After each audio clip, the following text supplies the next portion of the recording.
हाँ भाई, बैठ जाओ सारे। आज हम पढ़ेंगे डीसी मोटर के बारे में ना।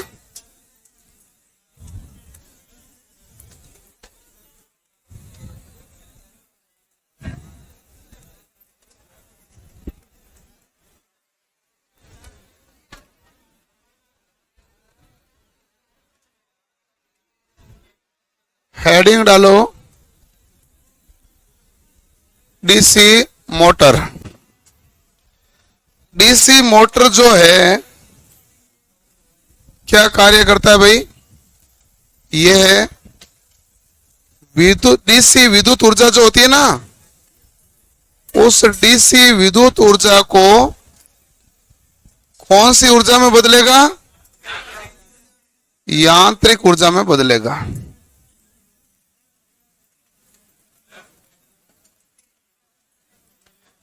ये डीसी विद्युत ऊर्जा को किसमें बदलेगा? यांत्रिक ऊर्जा।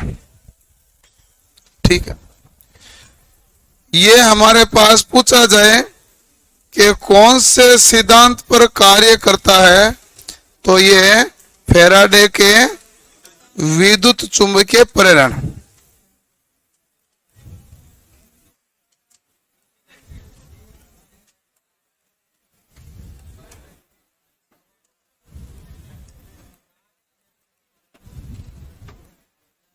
फैराडे के विद्युत चुंबकीय प्रेरण पर। अब आता है इसकी कार्य प्रणाली क्या है।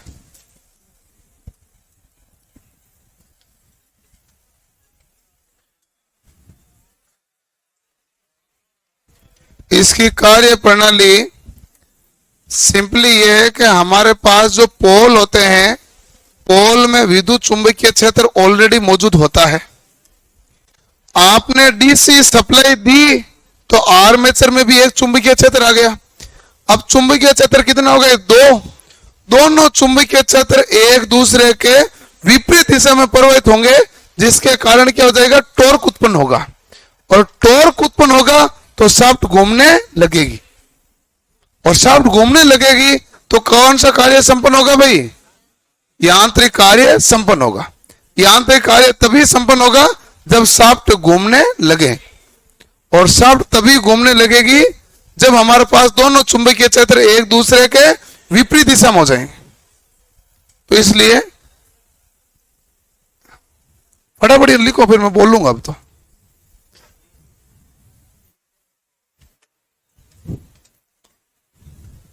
लिख लिया? पधारो। कल कहां थे? हैं? तबीयत खराब थी? आज कैसी है तबीयत? ओके।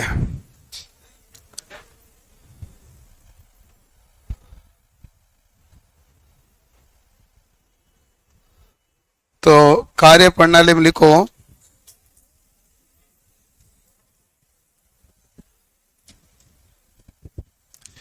डीसी मोटर में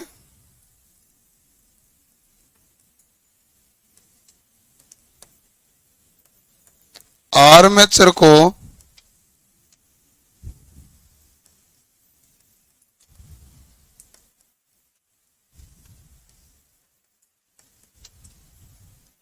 सप्लाई प्रदान करने पर डीसी मोटर में आर्मेचर को सप्लाई प्रदान करने पर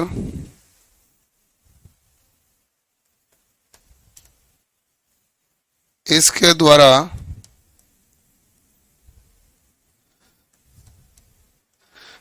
एक चुंबकीय क्षेत्र उत्पन्न हो जाता है।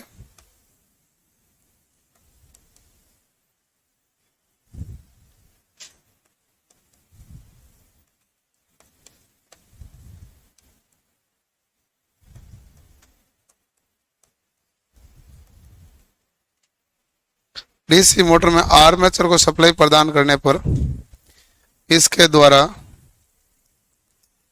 एक चुंबकीय क्षेत्र उत्पन्न हो जाता है। अब हमारे पास ये चुंबकीय क्षेत्र किसके कारण हुआ भाई? आर्मेचर के। ठीक है, एक चुंबकीय क्षेत्र ऑलरेडी हमारे पास होता है कहां पर, पोल में। पोल में जो चुंबकीय क्षेत्र होता है उसे हम क्या कहते हैं, फील्ड चुंबकीय क्षेत्र। तो लिख लो, डीसी मोटर में आर्मेचर को सप्लाई प्रदान करने पर एक चुंबकीय क्षेत्र पर उत्पन्न हो जाता है।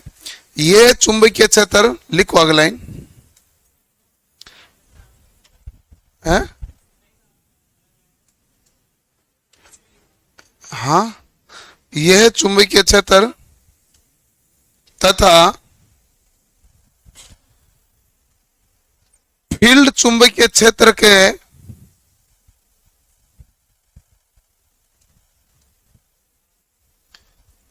ये चुंबकीय क्षेत्र तथा फील्ड चुंबकीय क्षेत्र के प्रभाव के कारण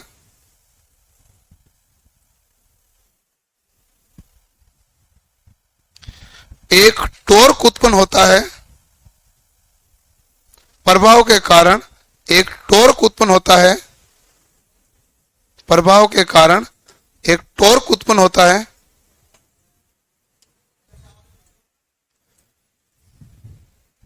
टॉर्क उत्पन्न होता है।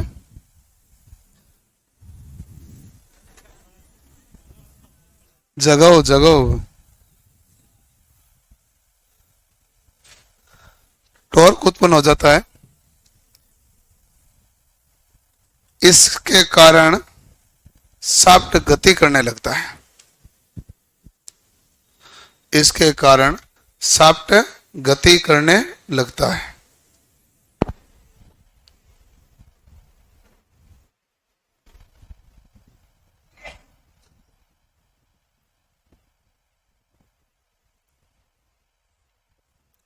ठीक है भाई।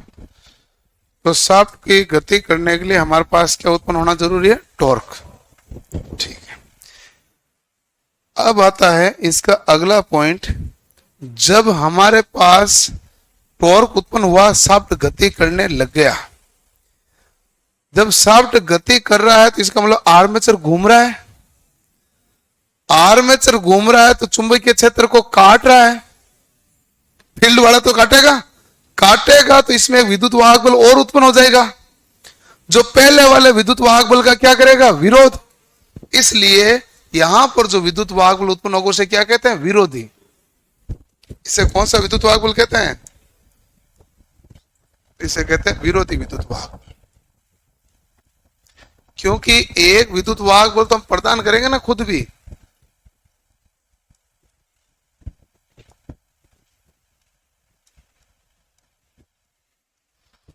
विरोधी विद्युत वाहक बल, विरोधी विद्युत वाहक बल का मतलब हो गया बैक ईएमएफ।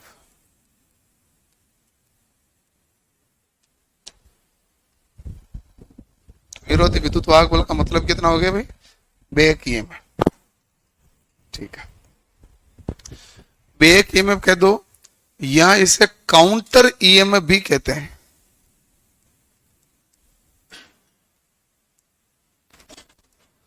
आपने खुद ने सप्लाई दी, टॉर्क उत्पन्न हुआ, शाफ्ट घूमने लगी। अब ये शाफ्ट के कारण साथ आर्मेचर घूमा, आर्मेचर ने मुख्य चुंबकीय क्षेत्र को काटा, तो मुख्य चुंबकीय क्षेत्र में एक विद्युत वाहक बल उत्पन्न होगा, जो पहले वाले विद्युत वाहक बल का क्या करेगा, विरोध। इसलिए कौन से विद्युत वाहक बल कहलाएगा, विरोधी। विरोधी विद्युत वाहक बल, तो इसको हम कैसे डिनोट करेंगे, ईबी से। ईबी मतलब बैक ईएमएफ। बराबर क्या होता है भाई, फाई जेड एन बटा 60 गुणा पी बटा ए। फाई जेड एन बटा 60 गुणा पी बटा ए। ये हमारे पास हो गया विरोधी विद्युत वाहक बल का। ठीक है, फाई जेड एन बटा 60 गुणा पी बटा ए। ओके, अब देखो कि हमारे पास फाई के बारे में तो आपको पता ही है। फाई क्या है, चुंबकीय फ्लक्स।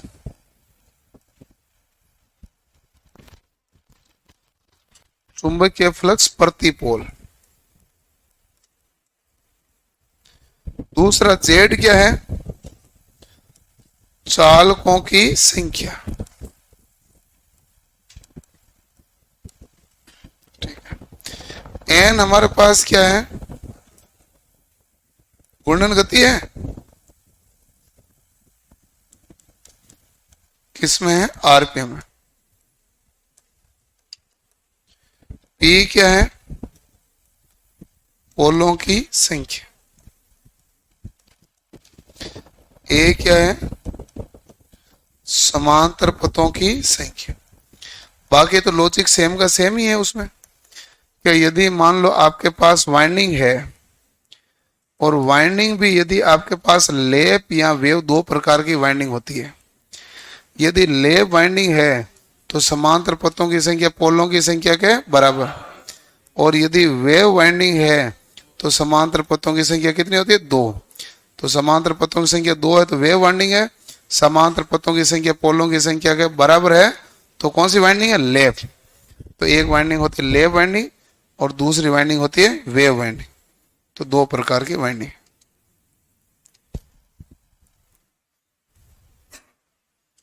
क्लियर? तो वाइंडिंग दो प्रकार की होती है, एक लेप वाइंडिंग होती है, दूसरी वेव वाइंडिंग।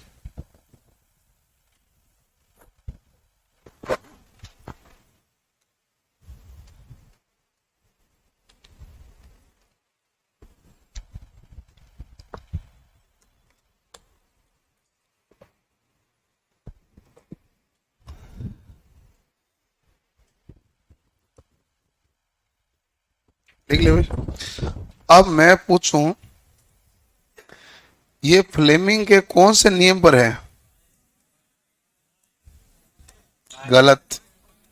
विरोधी विद्युत वाहक बल फ्लेमिंग के दाएं हाथ पर ही काम करेगा, क्योंकि विद्युत वाहक बल ज्ञात करना फ्लेमिंग का कौन सा नियम है? दायां हाथ।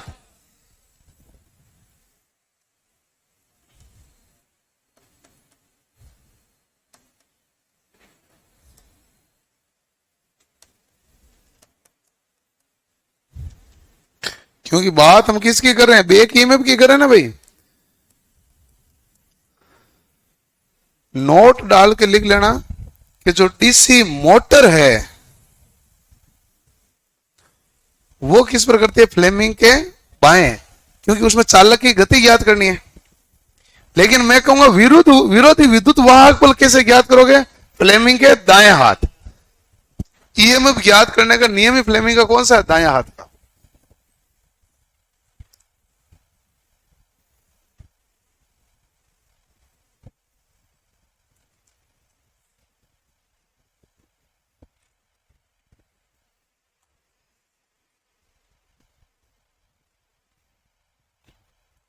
हो गया?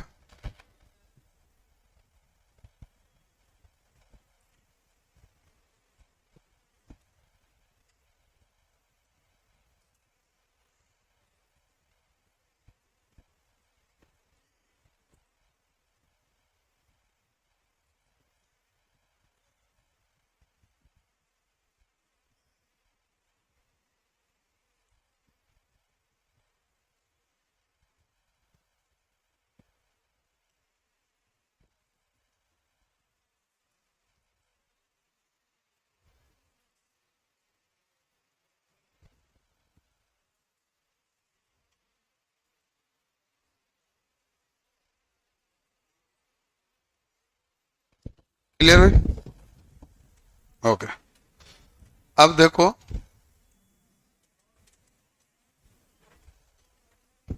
क्या हुआ? नोट में तो मैंने बोल दिया था, डीसी मोटर में फ्लेमिंग का बायां हाथ का नियम कार्य करता है। ये तो नोट में था। ब्रैकेट में लिख देना चालक की गति। बाएं हाथ क्या ज्ञात कर सकता है? चालक की गति। बाकी जनरेटर और मोटर से उसको क्या लेना देना है? वो तो ये कहेगा ईएमएफ ज्ञात करवाओगे तो दायां हाथ लगेगा, चालक की ज्ञात करोगे गति तो कौन सा लगेगा? बायां हाथ। अब आपने एक मिनट अभी ये पढ़ा था, ईबी बराबर 5ZN/60 गुणा P बटा ए। ध्यान रखना। अब इसमें नियतांक कौन सा है जिसका मान आप चेंज नहीं कर सकते? नियतांक के बताइए, किस किस का मान आप चेंज नहीं कर सकते? आप जब मोटर चालू हो गई तो किसका ज्ञात नहीं कर सकते? फ्लक्स तो चेंज कर सकते हैं, चालकों की संख्या चेंज नहीं कर सकते हैं, तो जेड। एन, एन तो चेंज कर सकते हैं ना, गति है, ठीक है। 60 चेंज नहीं करते, 60 तो 60 ही रहेगा, नियत रहेगा। पोल भी उतना ही है, समांतर पथ होंगे वैसे ही होंगे जैसे लेप है वेव, उसका आधार पर। तो जेड गुणा पी बटा 60 ए, जेड गुणा पी बटा 60 ए, ये मेरे पास क्या है? एक नियतांक। ये यदि मान लो मैं एक नियतांक है तो मैं क्या लिखूंगा? ईबी बराबर, इस पूरे को तो लिख दिया के, पीछे क्या बचा? फाई एन। इसका मतलब है कि विरोधी विद्युत वाहक बल है जो हमारे पास एक फ्लक्स पर निर्भर करेगा, एक है गति पर। बाकी तो सब नियतांक आ गए ना, जो होना हो गया, सफिक्स है, मशीन चलने लग गई। अब आप फ्लक्स बदल सकते हैं, आप गति बदल सकते हैं, ये तो चेंज कर सकते हैं। तो ईबी बराबर के फाई एन। अगला, मोटर में टॉर्क।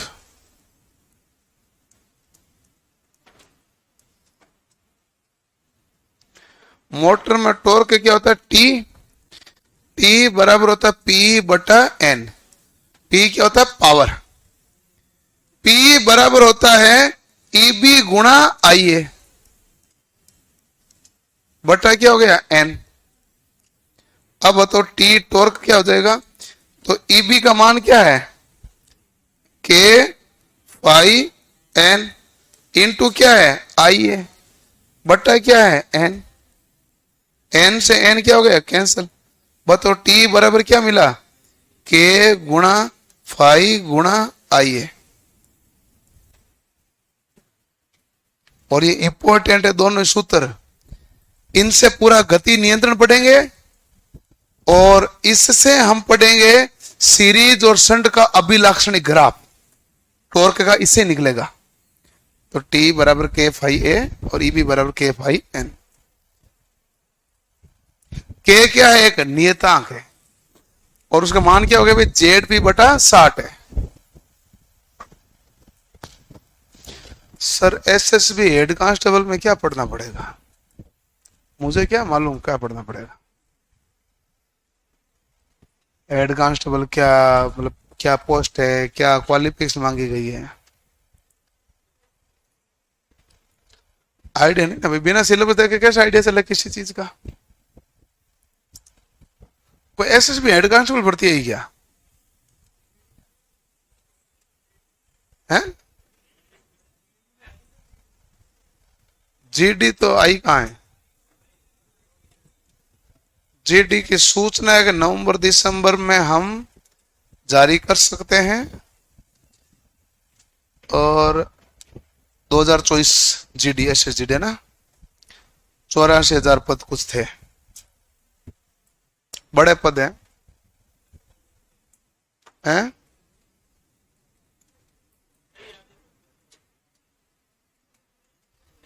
अपने वाली आएगी, अपने वाली आएगी, तेल का मजाएगा है। अपने वाले में पहले नोटिफिकेशन तो कोई देता है नहीं, आरआरबी का कोई कैलेंडर तो होता नहीं जो कैलेंडर देगा। रेलवे की भर्ती आती है तो जिस दिन भर्ती आती है उसी समय पता चलता आ गई। आप चेक कर लो ना, कभी का नोटिफिकेशन, उससे पहले कभी किसी का कैलेंडर नहीं आया हुआ है। एसएससी का तो कैलेंडर होता है ना भाई।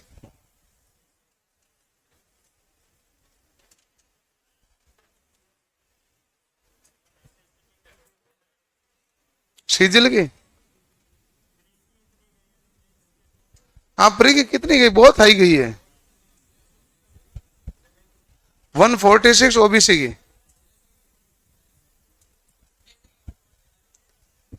कितने में से? 200 में से? 200 में से 146। पिछली बार कितनी गई थी?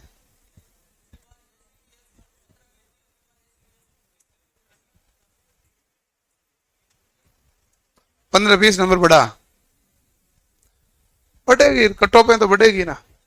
आपके लोको पायलट में क्या लगता है आपको? बढ़ेगी, कायदे की बात है। 5 साल बाद भर्ती आई तो जो पढ़ रहे हैं वो भरे हुए हैं, ज्ञान भरा पड़ा है, तो ऑब्वियसली बात है कि कट ऑफ तो बढ़नी है। कट ऑफ तो जो जो भर्तियां हुई है सभी की बढ़ रही है, किस में नहीं बढ़ रही है? हेल्पर में बढ़ रही, तो भर्तियां तो सभी भर्तियों में बढ़ रही है। पहले देखो पढ़ने वालों की संख्या और अब के बाद पढ़ने वालों की संख्या में फर्क है एक तो, और दूसरा पहले जो स्टडी मटेरियल, अब स्टडी मटेरियल में फर्क आ गया। अब स्टडी मटेरियल ज्यादातर टू द पॉइंट आने लगे, पहले होता ही नहीं था। मैं बताऊं कि 2018 के अंदर टेक्निकल हेल्पर की भर्ती के लिए जो मार्केट में किताब आई थी, उन्होंने चैप्टर 17 लिखे। चैप्टर कितने लिखे? 17। पूरा सिलेबस उसमें दिया हुआ ही नहीं है किताब में, जो टेक्निकल हेल्पर की आई थी। तो स्टडी मटेरियल में फर्क है। तो फिर डेली प्रैक्टिस, सवाल, लेवल, क्वेश्चन, छंटनी, कंपटीशन हाई हो गया, सब कुछ है। आजकल तो बहुत सारे जनों ने, डिप्लोमा वालों ने भी आईटीआई किया है, बीटेक वालों ने भी आईटीआई किया है। पहले तो ये ट्रेंड होता था कि आईटीआई करने के बाद डिप्लोमा कर लिया, अब ये ट्रेंड है डिप्लोमा करने के बाद आईटीआई कर लिया। ये है तो फिर फर्क तो है ना भाई। तो कटो पे आ जाएगी अलग लिया भाई। मोटर में टॉर्क क्या? के फाई आई है। अब देखो ध्यान से, सूत्र हमारे पास ये था, आपको आता था। इस सूत्र से मैंने कहा जो चीजें चेंज हो ही नहीं सकती उसको तो मैं नियता में के में लिख दूं, मैं सारा लेके क्यों घूमू इसको। तो ये जेड पी बटा 60 है। ए बी बराबर क्या हो गया? तो के लिख दिया, फाई एन बचा तो के फाई एन हो गया, शॉर्ट में कर दिया मैंने। मोटर में टॉर्क क्या है? टॉर्क होता है हमारे पास शक्ति बटा घूर्णन गति, तो P बटा एन। P क्या होता है? ईबी इंटू आई ए बटा एन। ईबी का मान के फाई एन इंटू आई ए बटा एन, एन से एन कट गया तो टॉर्क के फाई आई ए। ये हमारे पास टॉर्क का मामला है। क्लियर? ओके। अब आता है हमारे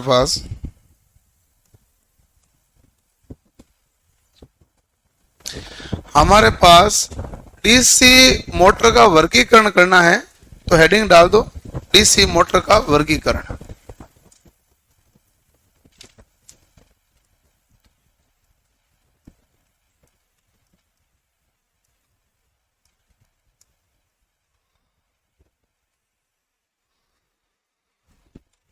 डीसी मोटर के वर्गीकरण में आप सीधा पहला पॉइंट ही डाल दो। वर्गीकरण वैसे ही है जैसे जनरेटर का है, आप लिख दो पहला सीरीज मोटर।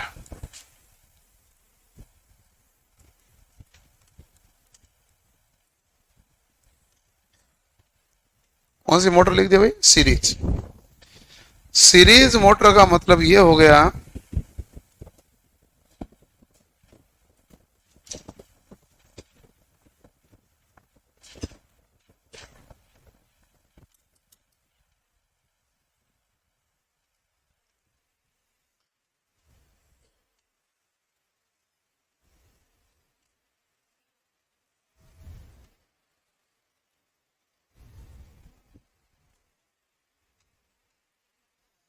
ये V है जो सप्लाई वोल्टेज कहलाता है, क्योंकि मोटर है तो यहां सप्लाई देनी पड़ेगी ना भाई, मोटर में सप्लाई प्रदान करनी पड़ती है।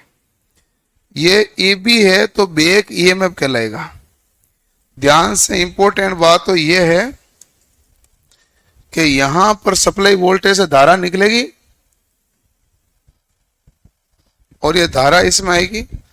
जब आर्मेचर में धारा प्रवेश करे तो वो मोटर है, जब आर्मेचर से धारा बाहर निकले तो वो जनरेटर है।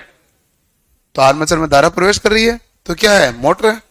ठीक है, ये हमारे पास इसका प्रतिरोध क्या होगा भाई? RSE, यानी सीरीज फील्ड वाइंडिंग का प्रतिरोध।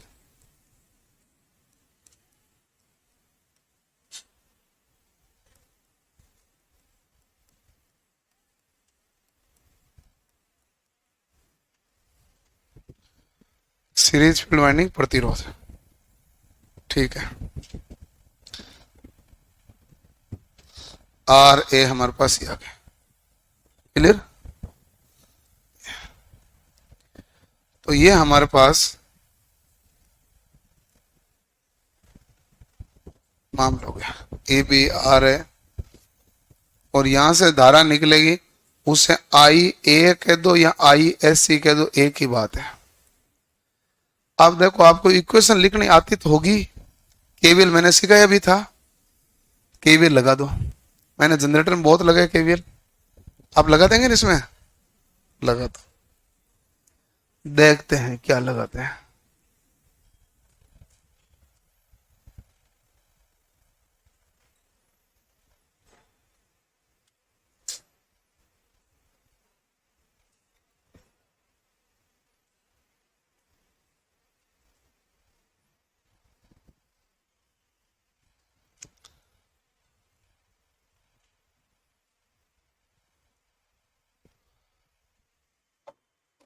सीआरपीएफ बीएसएफ ने नोटिस जारी किया।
क्लियर है भाई?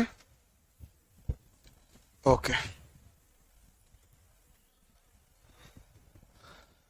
अब देखो कि यहां पर प्लस आएगा और ये निशान क्या होगा? माइनस। ये प्लस, ये माइनस, ये प्लस, ये माइनस हो गया। जहां धारा प्रवेश करे वो निशान क्या होता है? प्लस है ना, और जहां बाहर निकल रही है वो क्या है? माइनस। ठीक है, ओके। अब देखो कि ये देखो प्लस माइनस, ये सप्लाई वोल्टेज। अब बाहर निकला तो प्लस वी, बाहर निकला तो माइनस आई एस ई गुणा आर एस ई, और ये क्या आएगा? माइनस आई ए गुणा R A minus E P बराबर क्या हो गया? 0।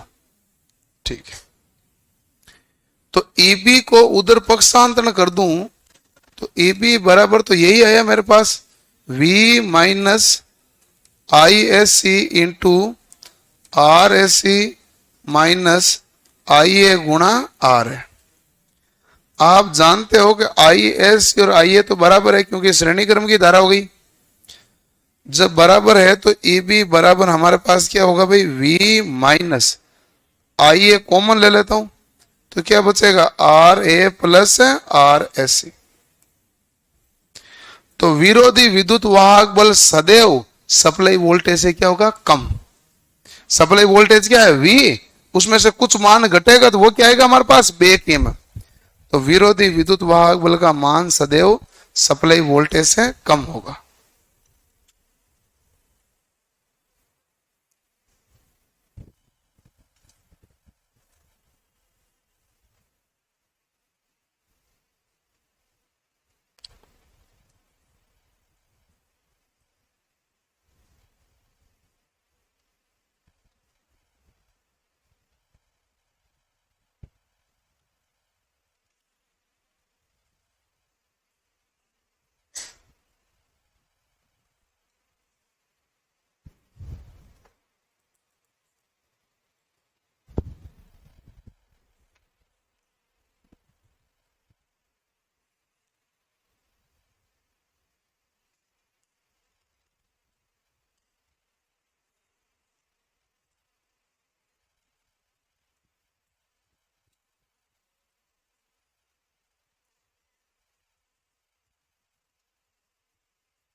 क्लियर? लिख लिया भाई?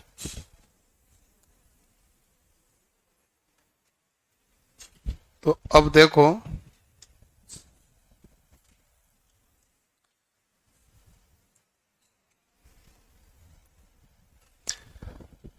आपने ये देखा था कि ए बी बराबर के फाई एन है, देखा था? आप बताइए, हमें गति के बारे में देखना, तो एन समानुपाती क्या लिख दूं मैं, ई बी बटा फाई हो जाएगा, या एन बराबर ई बी बटा के फाई। समानुपाती करूं तो के को हटा सकता हूं भले, कोई दिक्कत नहीं, तो बटा क्या हो जाएगा, फाई। यही है ना सूत्र, देख लो। अब देखो आपके प्रारंभ में क्या होगा, धारा बढ़ेगी, धारा बढ़ेगी तो फ्लक्स बढ़ेगा, फ्लक्स बढ़ेगा तो गति क्या होगी, घटेगी। ठीक है, फ्लक्स बढ़ेगा तो गति क्या होगी, घटेगी। तो लोड धारा जितनी ज्यादा बढ़ेगी, फ्लक्स उतना ही क्या होगा, ज्यादा। फ्लक्स ज्यादा होगा तो धारा क्या होगी, कम। पहला लॉजिक यही है। इसलिए जैसे जैसे आप लोड करंट को बढ़ाएंगे, जैसे जैसे लोड करंट को बढ़ाएंगे, तो आपके पास व्युत्क्रमानुपाती है ना भाई, गति क्या होगी, घटेगी। ग्राफ यही बना कि नहीं बना, व्युत्क्रमानुपाती हुआ, फ्लक्स धारा बढ़ेगी तो फ्लक्स बढ़ेगा, और फ्लक्स बढ़ेगा तो गति क्या होगी, घटेगी। प्रारंभ में हमारे पास धारा जीरो है, तो फ्लक्स भी क्या है, जीरो। फ्लक्स जीरो तो गति क्या हो जाएगी, बहुत ज्यादा। इसलिए कहते हैं कि बिना लोड के इसको चालू नहीं करना चाहिए। बिना लोड के चालू करो, लोड नहीं होगा तो ये करंट क्या होगा, जीरो। करंट जीरो होगा तो फ्लक्स क्या होगा, जीरो। और फ्लक्स जीरो होगा तो गति क्या हो जाएगी, अनंत। तो बिना लोड के इसे चालू नहीं करना चाहिए। ये तो एक पॉइंट लिख देंगे बाद में नोट डाल के, ठीक है। सवाल यह है कि गति तथा लोड का अभिलाक्षणिक ग्राफ है ये हमारे पास समानुपाती का है कि व्युत्क्रमानुपाती नेचर का, व्युत्क्रमानुपाती। तो ग्राफ कैसा है, परवलय है, अति परवलय है, रेखीय है, या चरघातांकी, अति परवलय। और इस अति परवलय को हमेशा नाम लिखा जाता आयताकार अति परवलय। मैंने एक दिन आपको लिखा था साहित्य 4 पॉइंट। जब भी व्युत्क्रमानुपाती वाला आएगा तो हमारे पास क्या कहलाएगा, अति परवलय। तो ये हमारे पास कैसा बन गया, आयताकार अति परवलय। कॉपी खोल लेना, ये सवाल पूछा हुआ है 2-3 बार, ज्यादा ही मिलेगा। पहला लॉजिक अभी लिखो मत, क्योंकि मोटर में सारे केस आने हैं। अगला है टॉर्क। टी बराबर आपने क्या पढ़ा था, के फाई एन,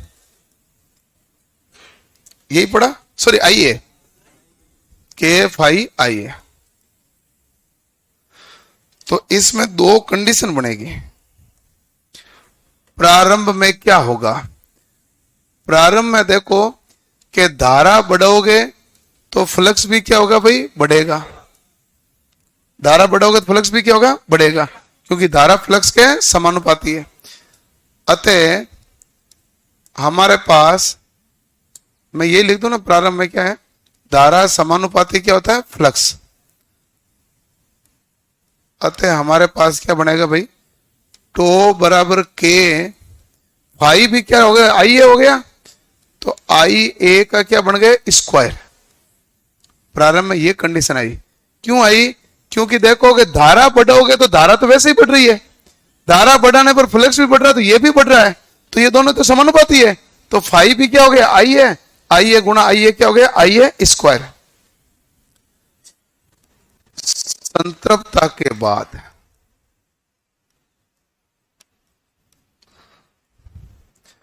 फ्लक्स क्या हो गया भाई, नियत।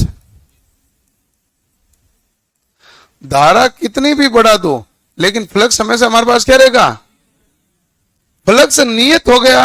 अतः यहां पर टॉर्क क्या होगा भाई, फ्लक्स तो नियत हो गया, फ्लक्स नियत हो गया तो के तो नियत है, तो गुणा नियत ही रहा, तो टॉर्क समानुपाती क्या हो जाएगा भाई, तो टॉर्क समानुपाती हो गया आई ए। और इससे पहले वाले में इसमें सीधा मैं लिख दूं टॉर्क समानुपाती लिख दूं ना, टॉर्क समानुपाती क्या हो गया आई ए का स्क्वायर, और अब टॉर्क समानुपाती क्या बन गया आई ए, क्योंकि जैसे जैसे धारा बढ़ोगे फ्लक्स बढ़ेगा, धारा और बढ़ेगा फ्लक्स और बढ़ा, धारा और बढ़ेगा फ्लक्स और बढ़ा, लेकिन एक बिंदु ऐसा आएगा जहां धारा कितना भी बढ़ा दो लेकिन फ्लक्स क्या हो जाएगा नहीं बढ़ेगा, वो नियत हो जाएगा, उस कंडीशन को क्या कहते हैं संतृप्तता। तो जब हमारे पास फ्लक्स तो नियत हो गया तो हमारे पास टॉर्क किसके समानुपाती है आई ए। इसलिए आप इसका ग्राफ कैसे बनाएंगे,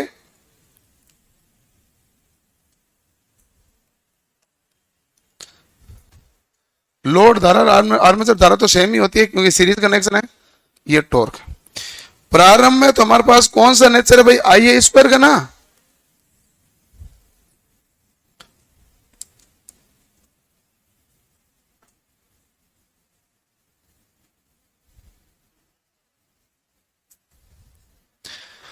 अब देखो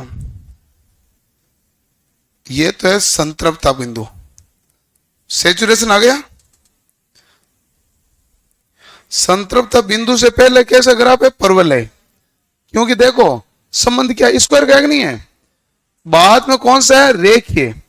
परीक्षा में सवाल पूछा तो उत्तर क्या दोगे परवलय, यहां तो लिखे पहले परवलय बाद में रेखीय, यहां फिर पूछे टॉर्क और लोड का अभिलाक्षणिक ग्राफ कैसे होगा तो आप कहेंगे परवलयाकार, क्योंकि प्रारंभ का ही देखा जाता है। तो ये होता है हमारे पास, करो नोट।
लिख लिया भाई।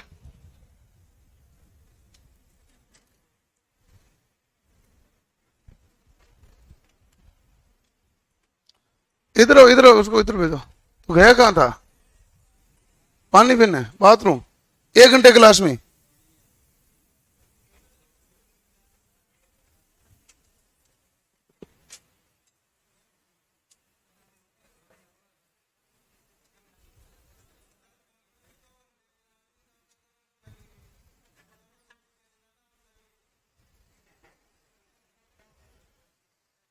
तो ऐसे भी कैसे जा सकता है भाई?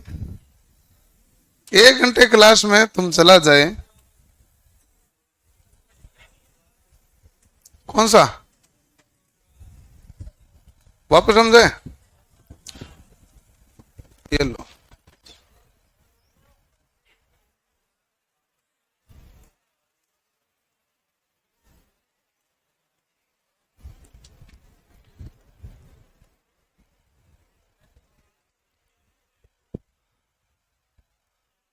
ध्यान से देख लेना भाई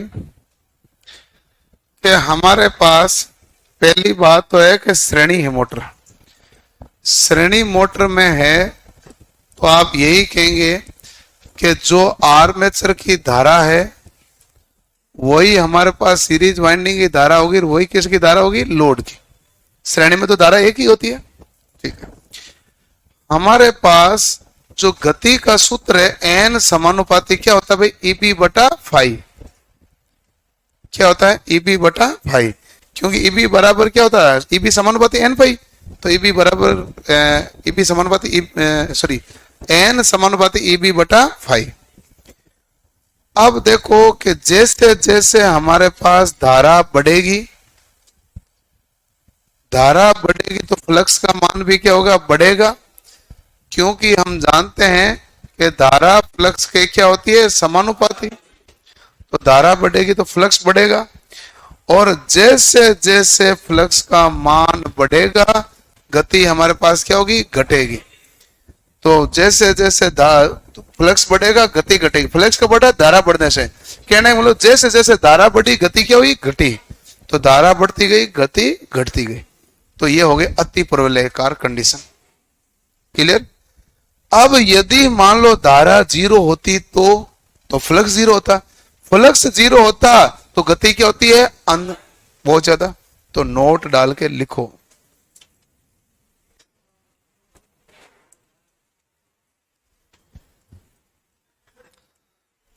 डीसी श्रेणी मोटर को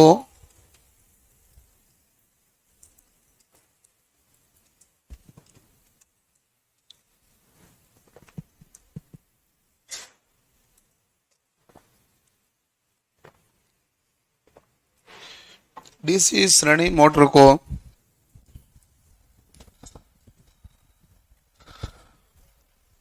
बिना लोड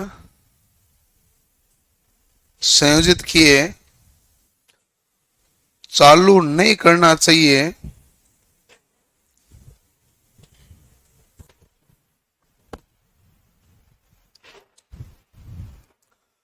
अन्यथा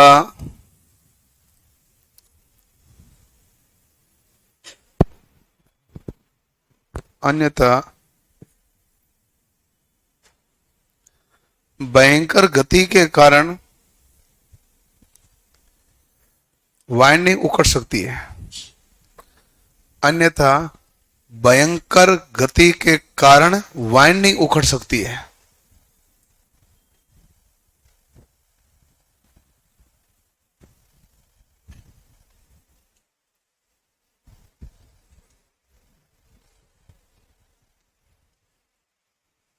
ओके, ठीक है। अगला है हमारे पास, ये तो हो गया। टॉर्क के बारे में समझा देते हैं। आप जानते हैं टॉर्क बराबर होता है के गुणा फाई गुणा आई ए।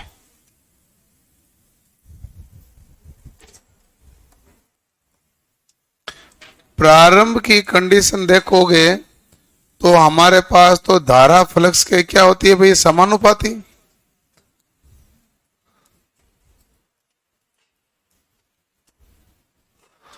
तो हमारे पास जैसे जैसे धारा बढ़ेगी तो फ्लक्स भी क्या होगा, बढ़ेगा। अतः हमारे पास कुल मिला के क्या हुआ, अतः हमारे पास हो गया टॉर्क समानुपाती आई ए का स्क्वायर, क्योंकि फाई भी तो आई ए हो गया और वो आई ए था ही, तो आई ए गुणा आई ए क्या हो गया, आई ए का स्क्वायर। तो प्रारंभ में हमारे पास किस प्रकार है, परवलयाकार। ठीक है, संतृप्तता के बाद आप जानते हैं कि फ्लक्स हो गया नियत, फ्लक्स नियत हो जाता है। अब धारा बढ़ो कोई फर्क नहीं पड़ेगा। बताओ टॉर्क समानुपाती किसके बचा, आई ए के। तो बताओ आगे ग्राफ कैसा मिला, रेखीय। तो संतृप्तता के बाद क्या होगा, रेखीय, उससे पहले क्या होगा, परवलय। ठीक है, तो बताओ परवलय है तो प्रारंभिक टॉर्क ज्यादा है कि नहीं है, स्क्वायर है, तो प्रारंभिक टॉर्क क्या है, ज्यादा। प्रारंभिक टॉर्क ज्यादा, इसलिए इसका उपयोग ट्रैक्शन कार्यों में किया जाता है। इसका उपयोग करते हैं ट्रैक्शन, जहां प्रारंभिक टॉर्क क्या चाहिए, ज्यादा चाहिए। जैसे ट्रेन चलती है तो प्रारंभ में टॉर्क क्या चाहिए उसको, ज्यादा। विद्युत क्रेन चलती है तो प्रारंभ में टॉर्क क्या चाहिए, ज्यादा। होएस्ट चलती है, होएस्ट मतलब जो बिल्डिंग बनाती है ना, तो वो मशीन चलती है आगे पीछे घूम रही है, वो होएस्ट कहलाती है। तो उसमें भी हमें प्रारंभिक टॉर्क क्या चाहिए, ज्यादा, वहां इसको काम में लिया जाता है।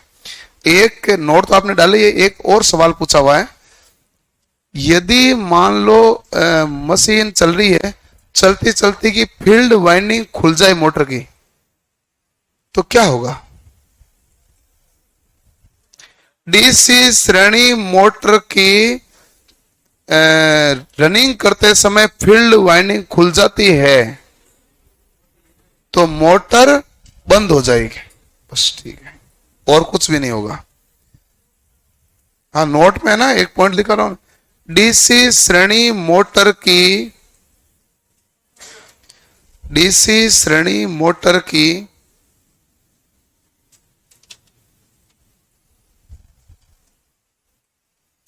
रनिंग करते समय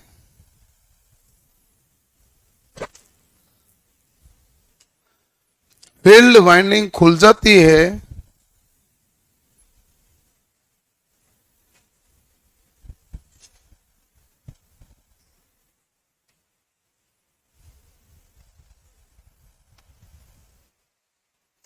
डीसी श्रेणी मोटर की रनिंग करते समय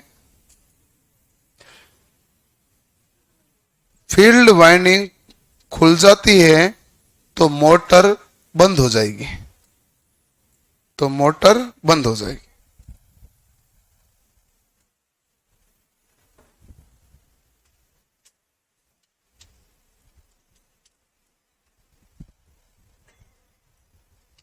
क्लियर, ओके। अब इसका लिखो उपयोग।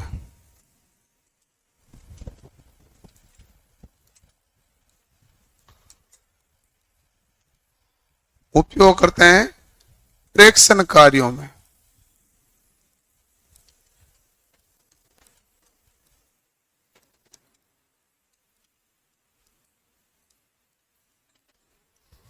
उपयोग कहां लेते हैं, तो आप कहेंगे उपयोग लेते हैं ट्रैक्शन कार्यों। ठीक है, कौन सा ट्रैक्शन कार्यों में क्या उपयोग है भाई बताइए। तो आप कहेंगे रेलवे इंजन में,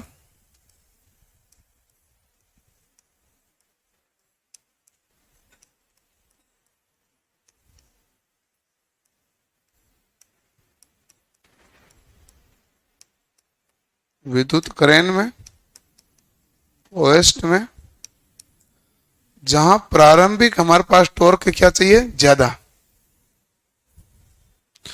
ट्रैक्शन कार्य का मतलब ही क्या हो गया, प्रारंभिक टॉर्क क्या है, उच्च।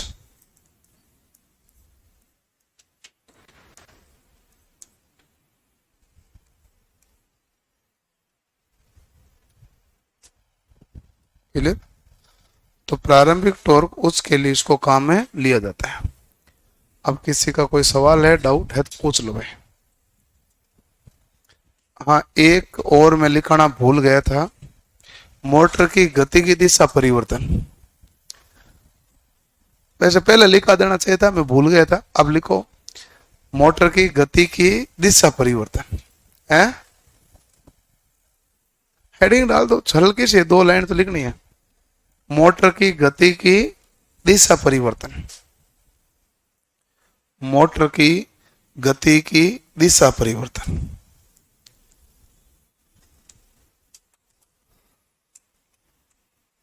आर्मेचर वाइंडिंग लिखो उसमें, आर्मेचर वाइंडिंग या फील्ड वाइंडिंग, आर्मेचर वाइंडिंग या फील्ड वाइंडिंग के टर्मिनलों की दिशा बदलने पर या टर्मिनल को परिवर्तित करने पर आर्मेचर वाइंडिंग या फील्ड वाइंडिंग के टर्मिनलों को परिवर्तित करने पर, आर्मेचर वाइंडिंग या फील्ड वाइंडिंग के टर्मिनलों की दिशा परिवर्तन। क्या लिखा इधर दे, इधर आर्मेचर वाइंडिंग या फील्ड वाइंडिंग के टर्मिनलों को परिवर्तित करने के कारण या करने पर एक ही बात है, या तो फील्ड वाइंडिंग के टर्मिनल बदल दो आपस में या आर्मेचर के बदल दो। एक आगे लिख लो, सप्लाई वोल्टेज के टर्मिनल बदलने पर दिशा परिवर्तित नहीं होती।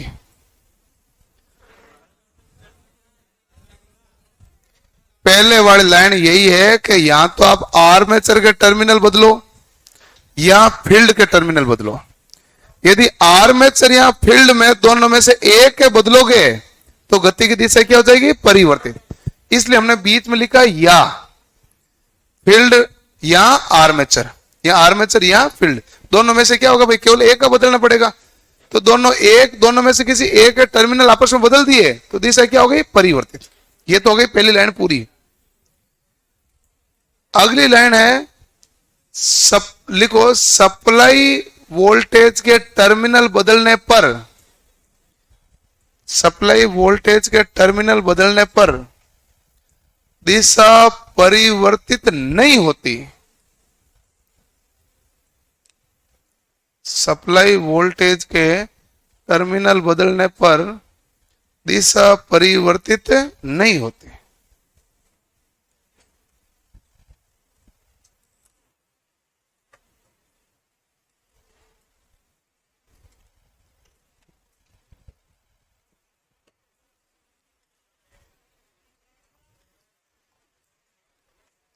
क्या हुआ, तो ये डीसी सीरीज मोटर हुआ, कल पढ़ेंगे आगे।